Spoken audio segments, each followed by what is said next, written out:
नमस्कार शेतकरी मित्रांनो, मी आपला शुभचिंतक लक्ष्मण तमेवार, सिद्धिविनायक ॲग्रो एजन्सी कुरुंदा.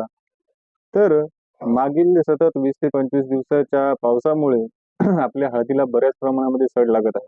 पण शेतामध्ये जर गेलो आपण तर लक्षात येत नाही की बाबा सड कशा प्रकारे लागली.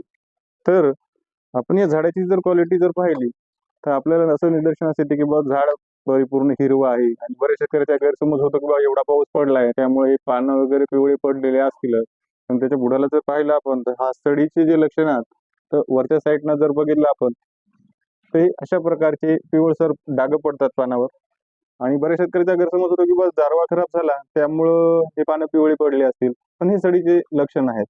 जर याच्या बुडाला जर पाहिलं आपण हे बघा, आता या साईडनं जर पाहिलं आपण तर शेंगा वगैरे व्यवस्थित आहेत. पण हे जर इथे ह्या शेंगा इथे होत्या, इथे जर पाहिलं तर हे परिपूर्ण गड्डा दबत आहे इथून. म्हणजे हे बघा, हे जर पाहिलं आपण तर याचे सालपट एरीस निघून जात आहेत.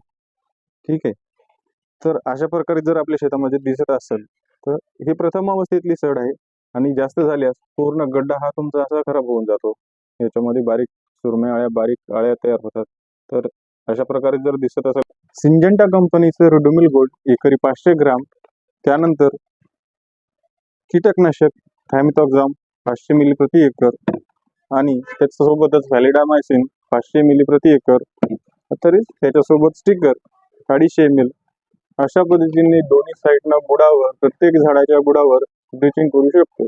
जर सडीचा प्रादुर्भाव जास्त असेल तर तुम्हाला 2 ड्रिचिंग 8 दिवसाच्या अंतराने कराव्या लागतील. एका ड्रिचिंगमध्ये तुमची सड आटोक्यात येणार नाही. धन्यवाद.